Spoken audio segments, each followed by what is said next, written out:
بسم الله الرحمن الرحيم الحمد لله رب العالمين والصلاة والسلام على أشرف الأنبياء والمرسلين نبينا محمد وعلى آله وصحبه أجمعين أما بعد donc dans cette allocution Inch'Allah on va voir euh, certaines preuves qui prouvent que Mohammed sallallahu alayhi wa sallam est un véritable prophète et non quelqu'un qui prétend être un prophète ou un menteur ou un imposteur comme beaucoup le prétendent jusqu'à aujourd'hui pour justement discréditer son message qui est l'islam.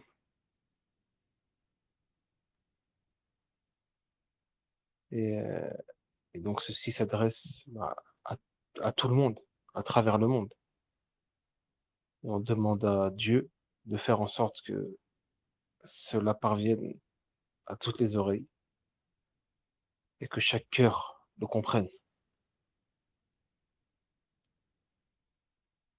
Donc Mohammed, fils d'Abdullah, est le prophète de Dieu et le dernier des messagers envoyés par Dieu aux habitants de la terre. Il faut savoir que le messager Mohammed, sallallahu alayhi wa sallam, est réellement est véritablement le messager de Dieu. Et les preuves qui le démontrent sont nombreuses, sont très nombreuses. Et seul un ignorant ou un orgueilleux pourrait nier toutes ces preuves-là. Seul un ignorant ou un orgueilleux pourrait nier tout ça.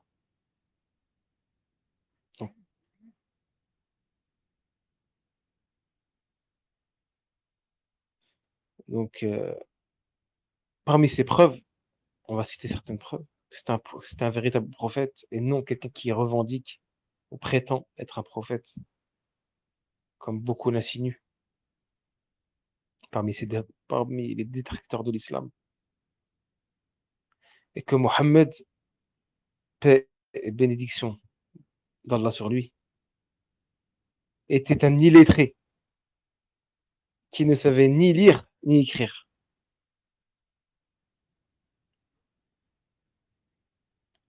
Qui ne savait ni lire ni écrire. Et qu'il est demeuré ainsi jusqu'à sa mort. Et parmi son peuple, il était connu pour être véridique et digne de confiance. Avant de recevoir la révélation pour la première fois, il n'avait aucune connaissance des religions ou des messages qui avaient été révélés au peuple avant lui.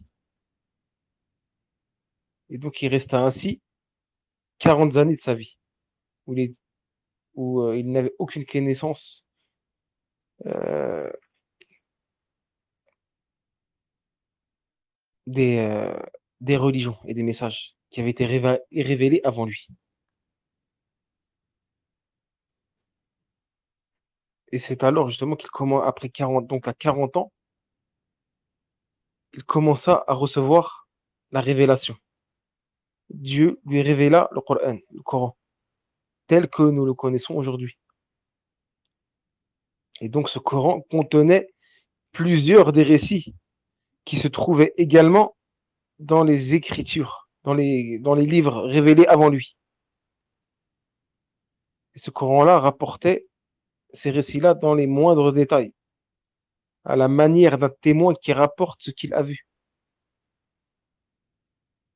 Donc il était relaté précisément de la même manière que les récits qui se trouvaient dans la Torah, envoyée à Moïse, à Moussa, et dans l'évangile, la Bible, envoyée à Jésus, et ça. Et ni les Juifs, ni les chrétiens ne purent le démentir. Ils savaient que tout ce qu'il contenait était vrai. Donc ça, c'est une preuve que c'est un véritable prophète, Mohammed, car il n'avait aucune connaissance des récits des peuples avant lui, et des prophètes avant lui. Il n'avait aucune connaissance et il a été illettré en plus. Et à 40 ans, il reçut la révélation. Et donc, à travers cette révélation-là, il comptait les récits des peuples avant lui et des prophètes avant lui, sachant qu'il était illettré. Il n'avait aucune connaissance de tout cela.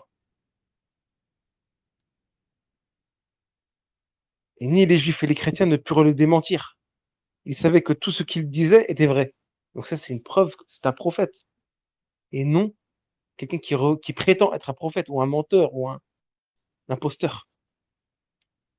Comment il aurait pu savoir soudainement comme ça tous ces récits-là avec détail et précision?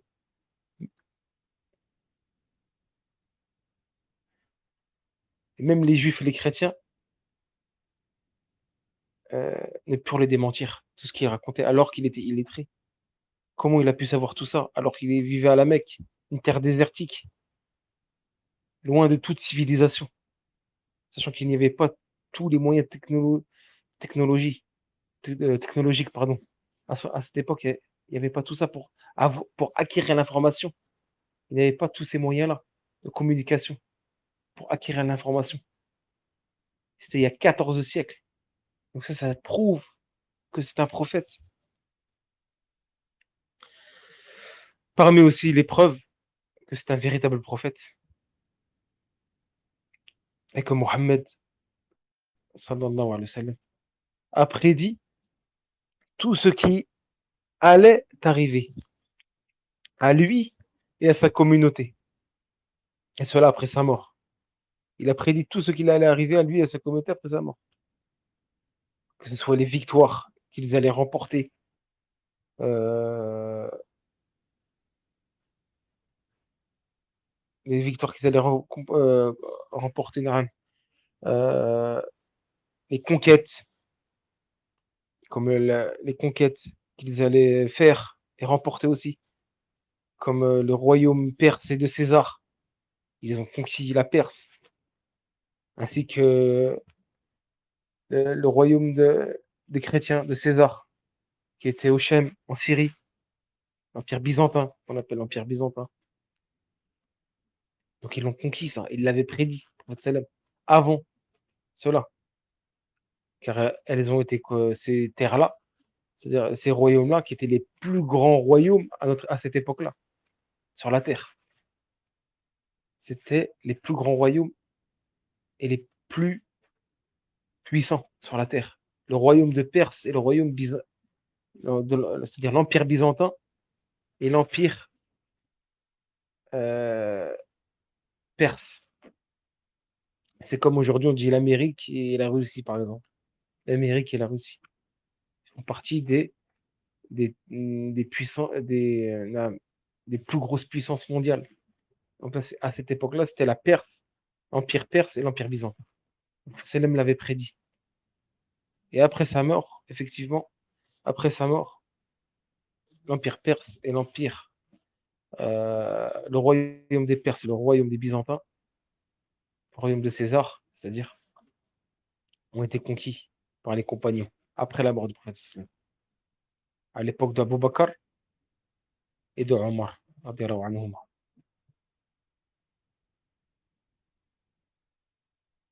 Donc ça, Salman l'avait prédit. Il avait prédit aussi l'implantation de l'islam à travers le monde. Et tous ces événements sont survenus exactement comme Mohammed sallallahu alayhi wa sallam avait prédit. Donc c'est comme s'il avait lu le futur dans un livre ouvert.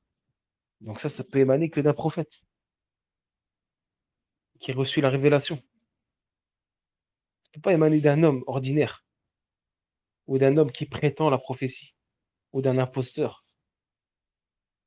Car comme il l'a dit, comme il l'avait prédit, tous ces événements-là sont survenus.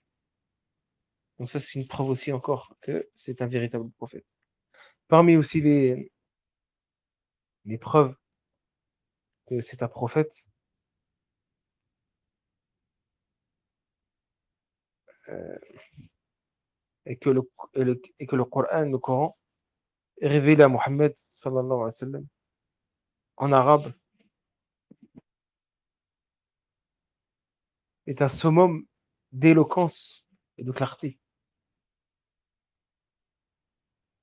Dieu, Allah, dans le Coran, a mis les Arabes de l'époque, a mis les Arabes de son époque, sachant qu'ils étaient connus pour être très éloquents et pour très bien manier la langue arabe, et ils avaient tenté de démentir le Coran, sachant qu'ils avaient tenté de démentir le Coran.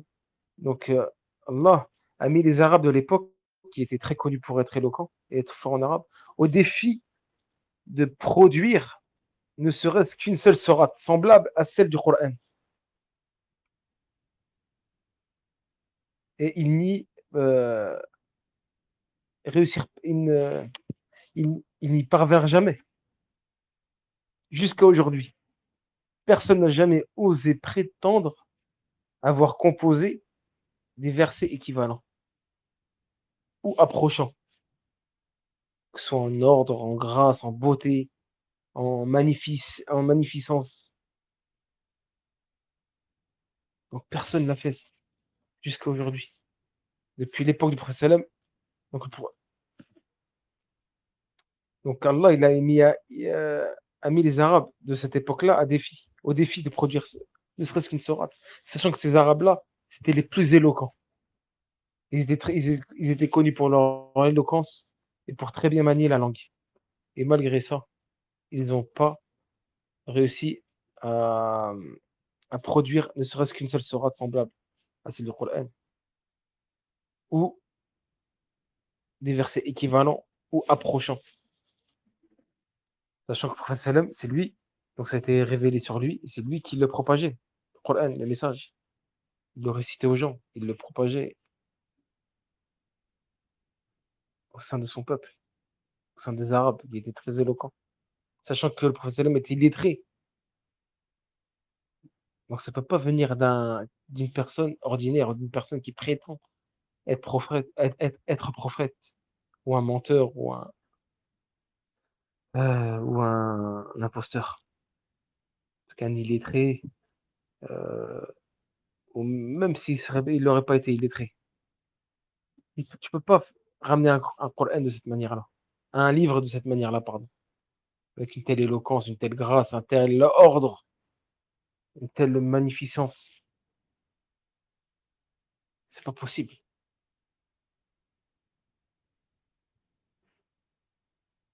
C'est pas possible. Que dire alors? 114 sourates.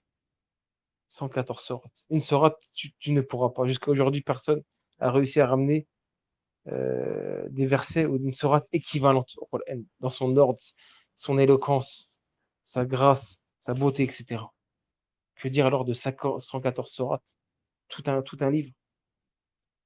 Et maintenant d'un illettré en plus, c'est pas possible. Sachant que son peuple était le plus éloquent dans la langue arabe. Et celle qui maniait le mieux la langue arabe. Et ils n'ont pas réussi à ramener une sourate semblable. Donc, ça, c'est une preuve aussi que c'est un véritable prophète et un messager venu de la part du Seigneur des mondes. Parmi aussi les preuves que c'est un prophète, un véritable prophète, et que la biographie de ce noble prophète est un exemple parfait d'honnêteté, de clémence, de compassion, de vérité, de courage, de générosité, loin de toute grossièreté et de mauvais caractère.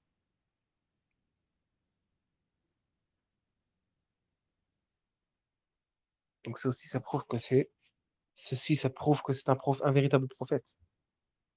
Sa biographie. C'est un exemple parfait dans tous ces domaines-là, dans l'honnêteté, dans la compassion, dans la vérité, dans le courage, dans la générosité, dans le caractère, etc., dans la clémence. Donc tout ça prouve que c'est un véritable prophète aussi. Il n'avait rien n'a été remarqué de sa part, ne serait-ce que de sa part une seule grossièreté ou un mauvais caractère, ne serait-ce qu'un mauvais caractère ou une seule grossièreté aux paroles de travers. Donc ça ne peut pas émaner d'une personne ordinaire. si ce n'est un prophète, toute sa vie, même à l'époque, même avant la prophétie, avant qu'il devienne prophète. Car on a dit au début que pendant les 40 premières années de sa vie, il n'était pas prophète. Il a reçu la prophétie, la révélation à 40 ans. Donc même avant cela, rien, aucun mot de travers, aucun mensonge, aucun mauvais caractère euh, émanie de lui. Émana, pardon. Afouane, émana de lui.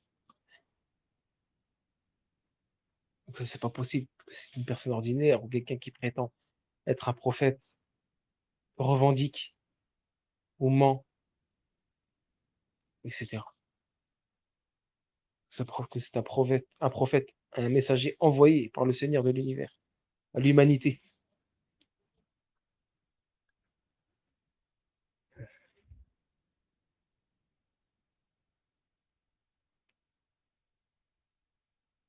Parmi aussi les preuves que Mohammed sallallahu alayhi wa sallam est un véritable prophète,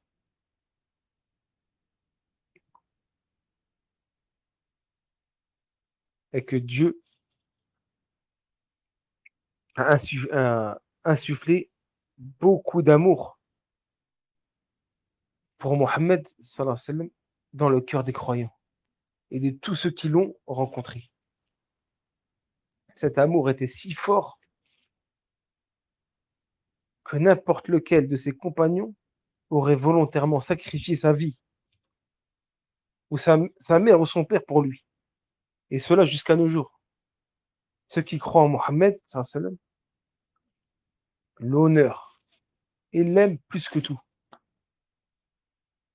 Et ne serait-ce que pour le voir un court instant, ceux qui croient en lui donneraient en rançon leur propre famille et tous leurs biens pour le voir ne serait-ce qu'un court instant. Donc ça peut être qu'un prophète.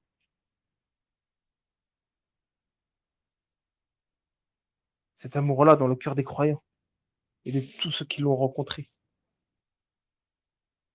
Ils pourraient sacrifier leur vie, leur mère ou leur père ou leur bien pour le voir, pour le défendre. Donc ceux qui l'ont connu, ceux qui ont vécu à son époque, comme les compagnons, ils sacrifient leur vie pour le défendre, leur bien. Et ceux qui ne l'ont pas vu, pourraient donner en rançon leur propre famille ou tous leurs biens pour le voir ne serait-ce qu'un court instant. Donc ça prouve que c'est un prophète. On ne peut pas faire ça avec une personne ordinaire. C'est pas possible. Sachant que là, on parle de milliards de musulmans depuis son ère, c'est-à-dire depuis son époque jusqu'à aujourd'hui. On parle de milliards de musulmans. Donc c'est pas possible qu'un tel nombre pourrait agir ainsi avec un imposteur ou un menteur, quelqu'un qui prétend la prophétie, alors que ce n'est pas vrai. Pas possible. C'est une preuve que c'est un véritable prophète. Et si parmi les preuves que c'est un prophète, un véritable prophète, et que dans toute l'histoire, aucune biographie n'a été préservée avec autant de soucis que celle de Mohammed, que la paix et le salut d'Allah soient sur lui, qui a été l'homme le plus influent de l'histoire.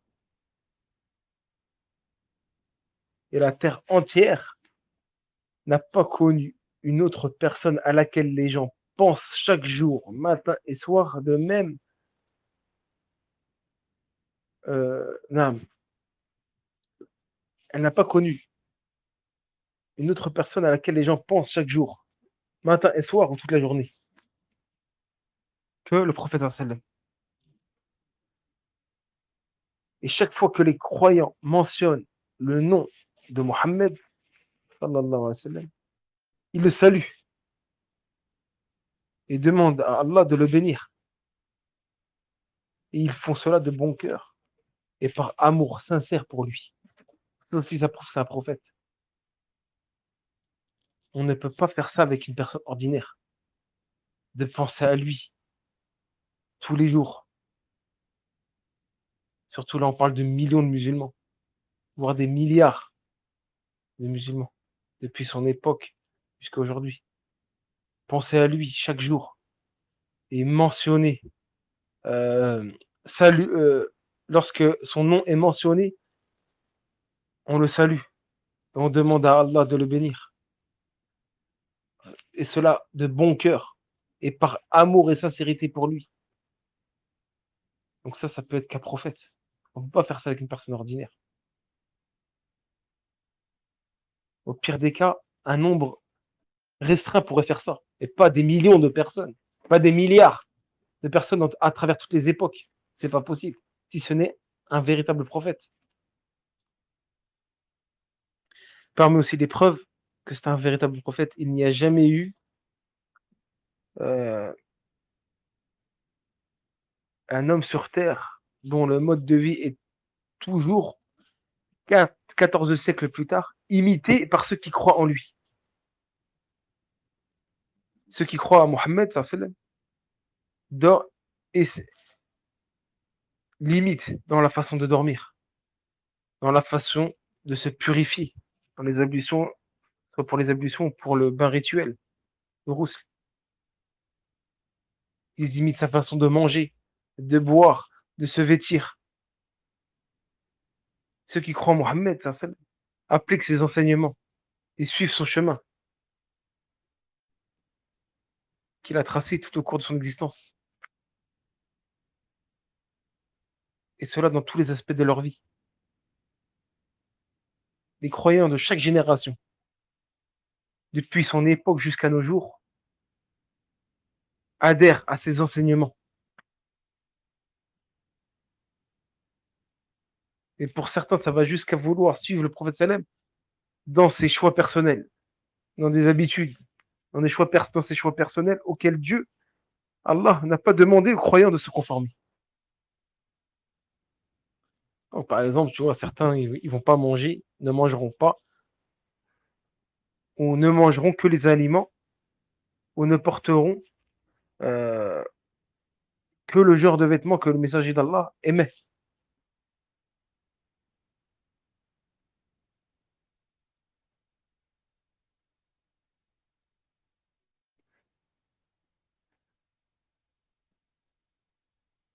Sans compter aussi, sans parler du fait que ceux qui croient en lui répètent les mêmes invocations aussi, qu'ils disaient avant,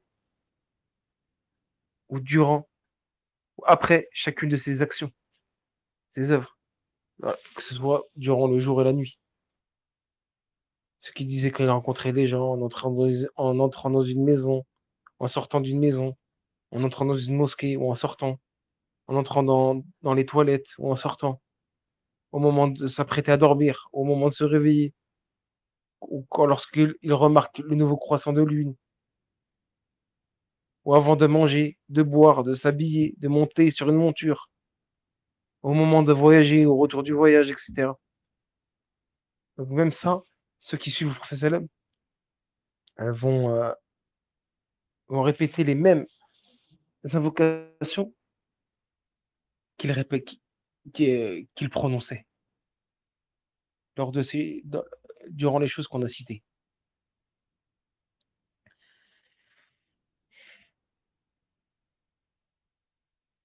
Et sans parler aussi du fait que ceux qui croient en lui accomplissent jusque dans les moindres détails chaque acte d'adoration, comme la prière, le jeûne, la zakat, le pèlerinage, la charité, le pèlerinage.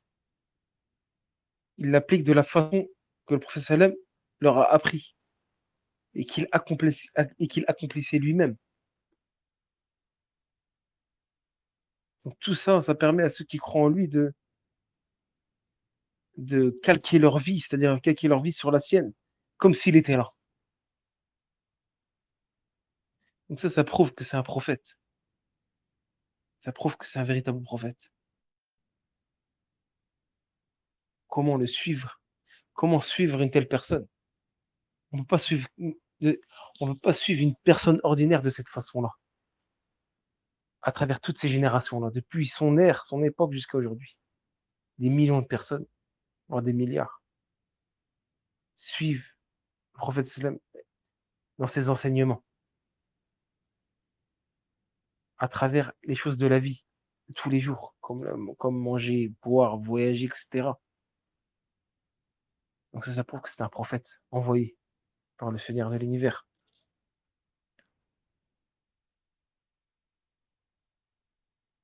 Donc il n'y a jamais eu, non, il n'y a jamais eu, et il n'y aura,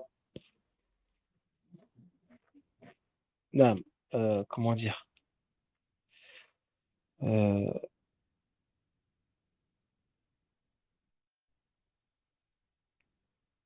il n'y a jamais eu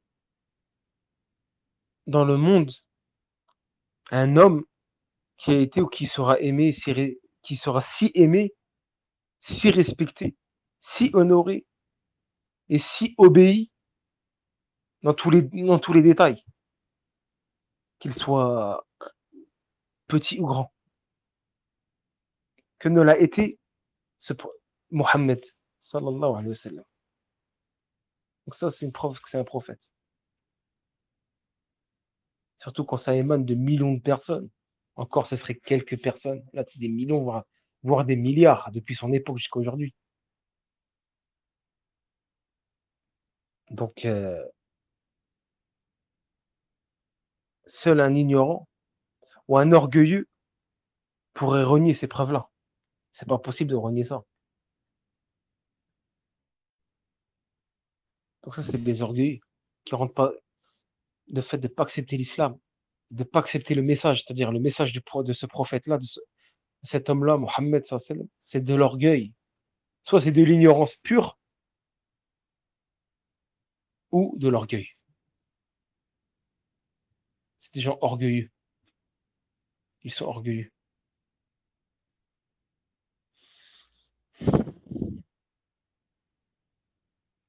Parmi les preuves aussi, on a bientôt fini, Inch'Allah.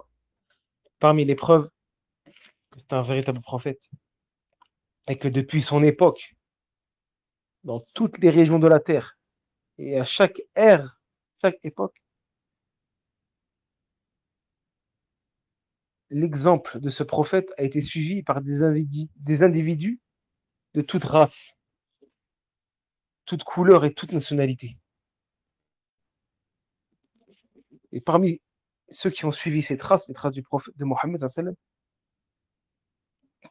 plusieurs étaient chrétiens, juifs, idolâtres, païens, athées.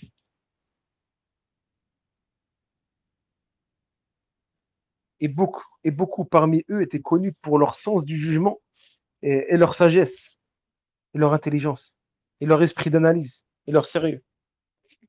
Et ils ont choisi de suivre la trace de ce prophète, Mohammed sallallahu. Et cela après avoir constaté les signes de sa véracité et avoir été témoins de ses miracles. Et non parce qu'ils y avaient été forcés ou parce qu'ils souhaitaient suivre le mode de vie de leurs parents. Donc ça, c'est une preuve que c'est un prophète. Ils n'ont pas été forcés. Des chrétiens, des juifs, des athées, des idolâtres, etc. Et parmi eux, ils étaient intelligents, sérieux, connus pour leur sagesse, leur bon sens. Ils ont accepté de suivre son message et le suivre à sa trace, sans pour autant être forcés à cela, ou suivre leurs parents, ou leurs coutumes, parce que c'était des mécréants, c'est-à-dire que c'était des idolâtres, des athées, ou des juifs et des chrétiens. Donc ça prouve que c'est un prophète.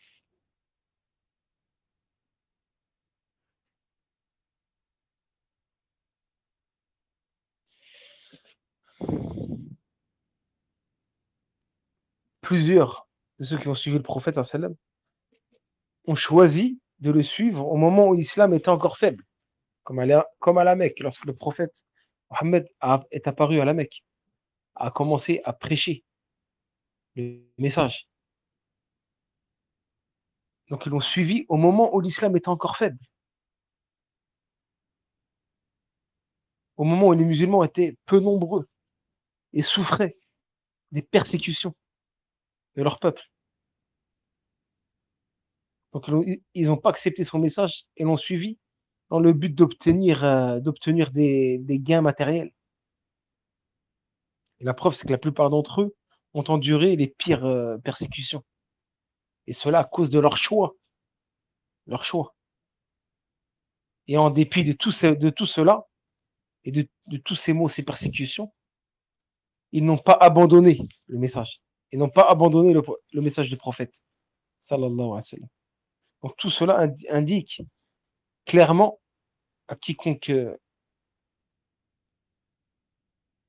est doué de raison que ce prophète était véritablement le messager de Dieu et qui n'était pas qu'un homme prétendant être prophète ou parlant d'Allah, de Dieu, sans avoir une connaissance claire.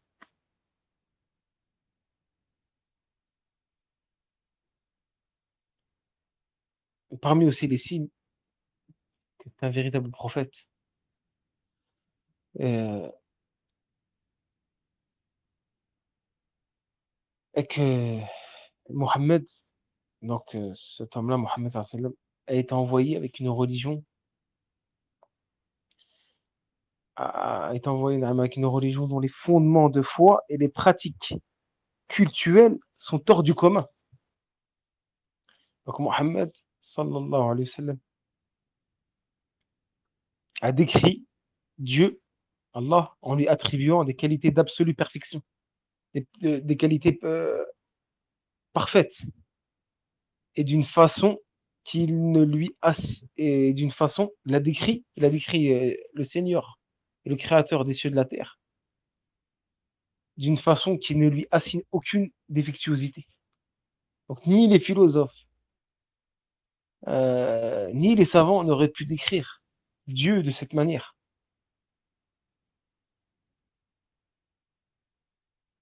Et aussi, il n'est pas dans les capacités d'un être humain d'établir une loi parfaite.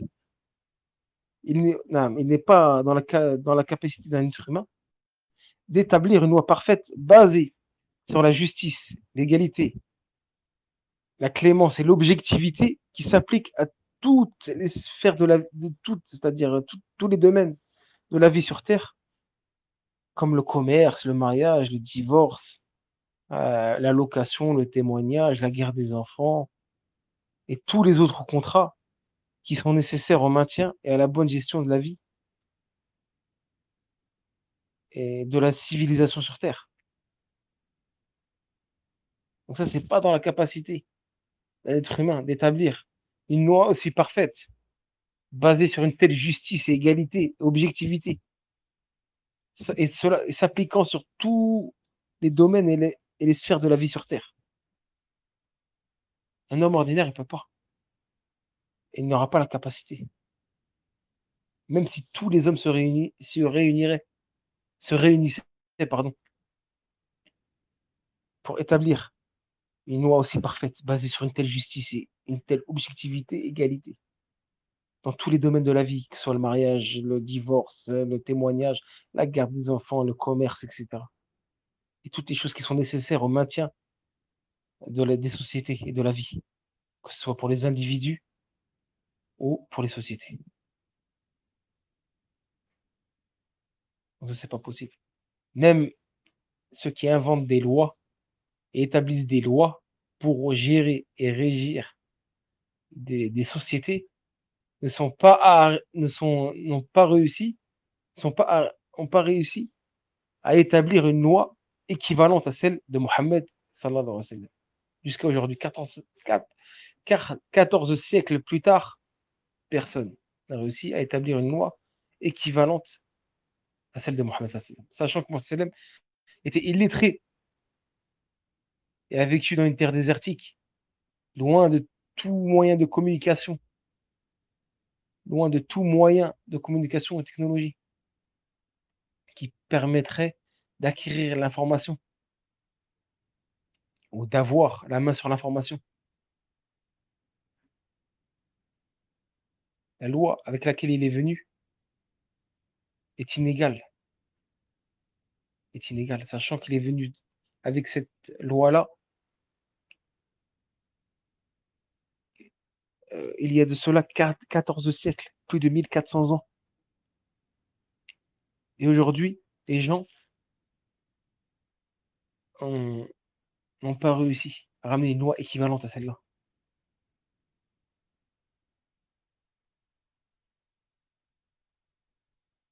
Donc ça prouve que c'est un véritable prophète. Parmi aussi les preuves que c'est un prophète, heu, un véritable prophète est que nul être humain n'a la capacité de concevoir de lui-même une sagesse, une moralité et des bonnes manières telles que celles que nous a transmis Mohammed sallallahu alayhi wa sallam. Donc Mohammed sallallahu alayhi wa sallam a propagé un enseignement complet relatif aux bonnes manières envers les pères, les mères, c'est-à-dire les parents, heu, les amis, les proches, l'humanité en général, les animaux, les plantes, et cetera.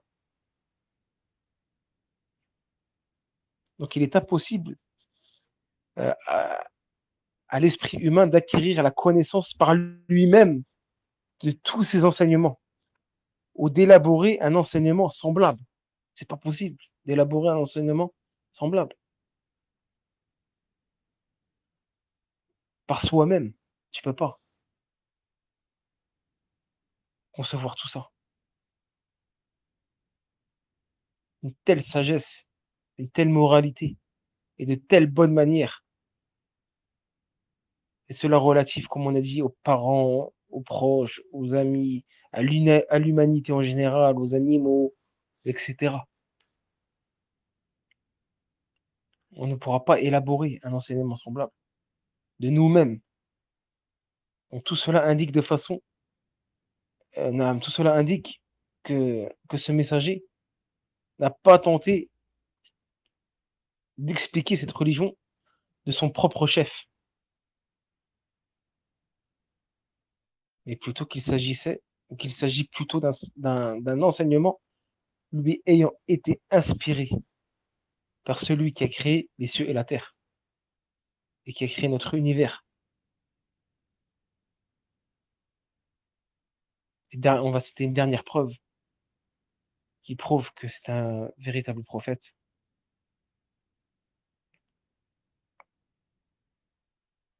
Et que les composantes, parmi la preuve que c'est un véritable prophète, et que les, les composantes de cette religion-là, c'est-à-dire de la croyance et du culte de l'islam, de cette religion, avec lequel le messager Mohammed a été envoyé, rappellent la complexité sur laquelle repose l'univers, les cieux et la terre. C'est-à-dire que tout cela indique que celui qui a créé les cieux et la terre est celui qui nous a envoyé cette loi et cette religion de droiture. C'est-à-dire que tout comme la création des cieux et de la terre est inimitable à tout point de vue, la loi divine avec laquelle Mohammed a été envoyé est également inimitable. C'est-à-dire que de la même manière que l'humanité est incapable de créer un univers comme celui que nous connaissons, elle est également aussi incapable d'élaborer une loi semblable avec laquelle Allah, Dieu a envoyé son serviteur et messager, Mohammed sallallahu alayhi wa sallam. Donc là, on a cité des preuves qui prouvent la véracité de cet homme-là, Mohammed sallallahu alayhi wa sallam, que c'est un véritable prophète et non une personne qui revendique être prophète, qui prétend être prophète ou qui est un menteur ou un imposteur, comme beaucoup le prétendent depuis sa venue jusqu'à aujourd'hui, pour discréditer son message qui est l'islam.